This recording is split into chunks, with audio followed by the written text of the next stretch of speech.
itu Bapak, karena terkait dengan penanggulangan kebencanaan ini paling tidak ada narasumber yang kompeten, ya, narasumber yang kompeten yang mampu memberikan pengetahuan, pengalaman nyata, tindak cepat apa yang harus kita lakukan ketika bencana itu terjadi. Kegiatan Satuan Pendidikan Aman Bencana pada pagi hari ini saya nyatakan dibuka dan dimulai. Pendidikan ini memang harus dibangun sejak dini, adik-adik, karena tidak bisa kemudian ini kan nanti kan dari hal semacam ini didorong sehingga nanti memunculkan memiliki pengetahuan, keahlian, dan memunculkan kesadaran secara bersama-sama akan pentingnya menanggulangi bencana.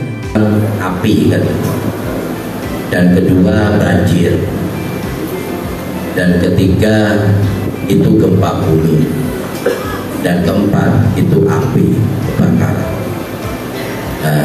Nanti bisa diikuti, fokus kepada adik-adik kita untuk mengikuti himbauan-himbauan praktek nanti disampaikan oleh Bapak BPD.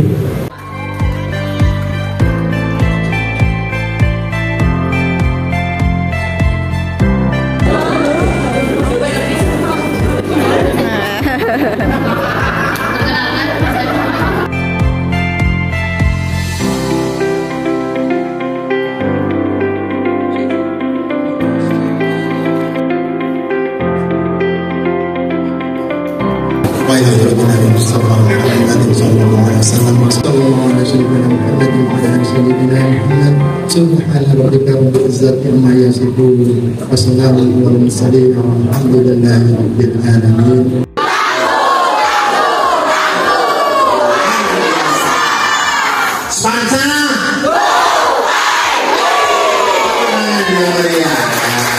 Kebudayaan berkaitan dengan yang namanya Satuan Pendidikan Aman Bencana. Katanya Pak DPRD tadi sangat klop sama antara BNPB dan Kementerian Pendidikan dan Kebudayaan.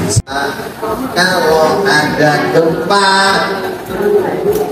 sembunyi di bawah kolong meja. Kalau di aula begini nggak ada meja, di mana? Kursi. Bisa untuk perlindungan kepala kita biar nggak sampai kejatuhan. Bisa dibalik, bisa kita masuk di bawah kursinya.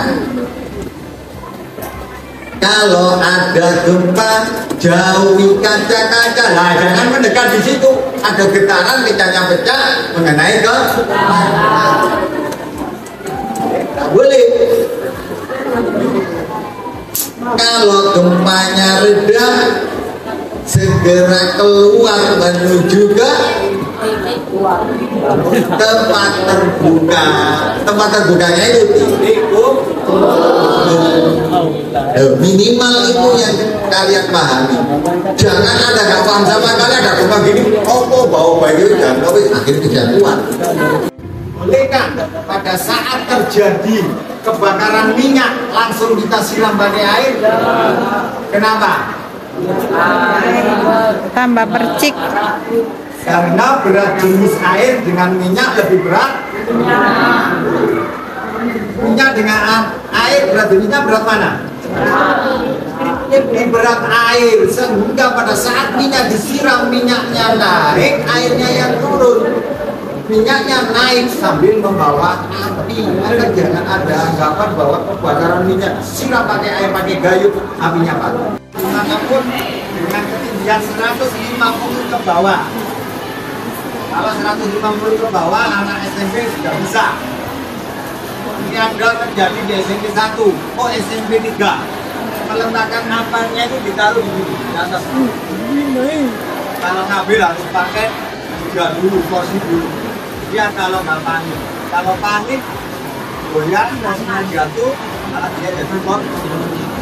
Ini dilihat, apakah segelnya masih utuh? Dibuat mainan anak-anak dilepas. Kalau dilepas khawatir dibuat mainan, alat ini nggak bisa berfungsi. khususnya yang powder. Kalau gas sama CO2 masih bisa bertahan. Tapi kalau yang powder, kalau misalkan segel ini dilepas, lihat selanjutnya pressure atau meter kontrolnya. Kalau jarumnya ke hijau semacam ini, berarti dia siap. 99,9% siap untuk dipergunakan. Ada caranya. Bagaimana cara menggunakan alat pemadam api ringan ini? Pada saat ditaruh di dinding, Anda melihat di situ di ruangan sana ada kebakaran, langsung lari ambil.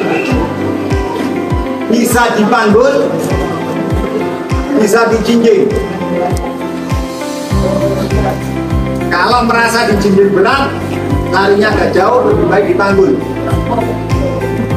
Jangan diotak-atik. Pernah kejadian, ambil dari tempatnya atau diambil biar cepat, titik apinya biar cepat, langsung pinnya ditarik.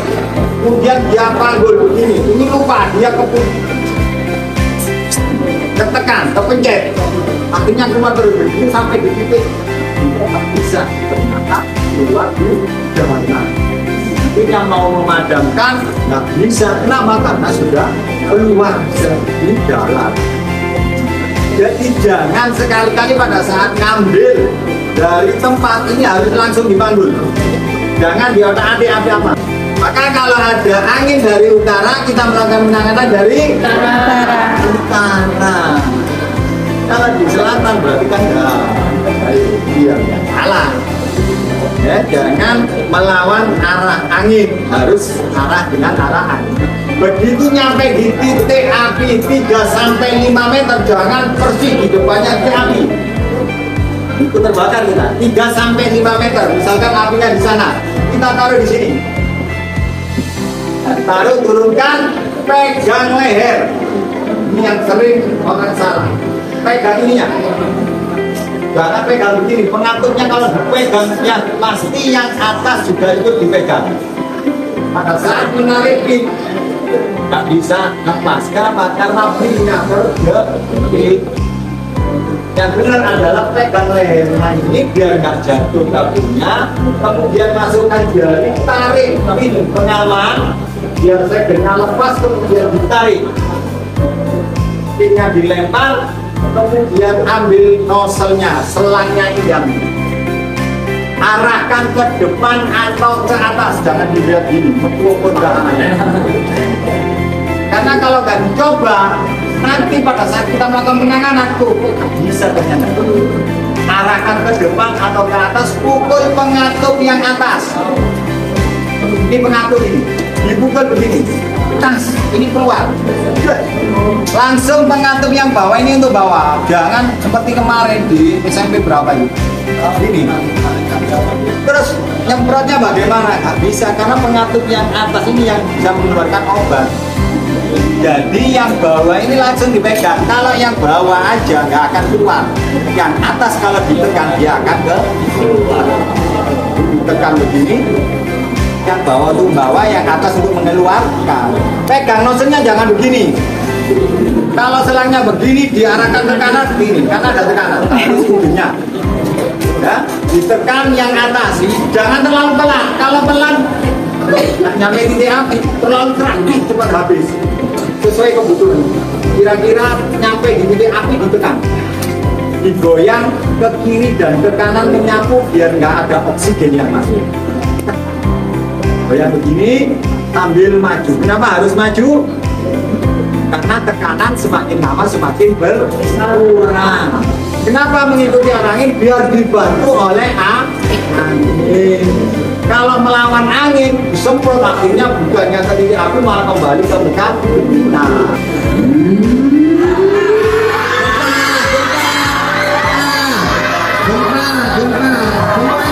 Semuanya duduk, jangan berdiri.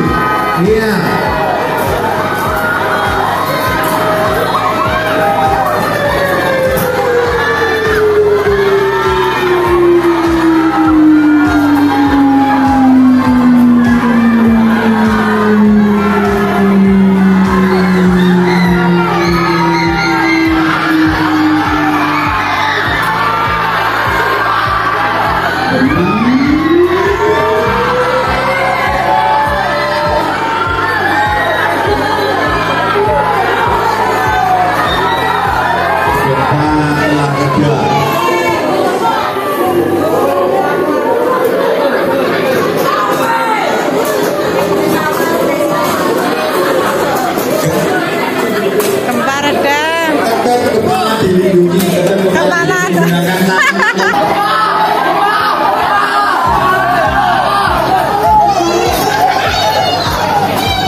Labor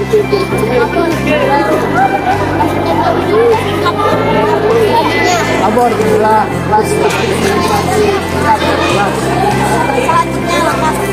kelas 8G jumlah 16 orang lengkap. Laporan diterima. Api semakin membesar, kita minta nyoba hubungi dari BPBD dan Damkar. Baik, silakan mencoba menghubungi BPBD dan Damkar. Laporan kami di SMP terjadi kebakaran bisa mohon bantuannya. Ya, oke, laporan diterima. Nah, sudah.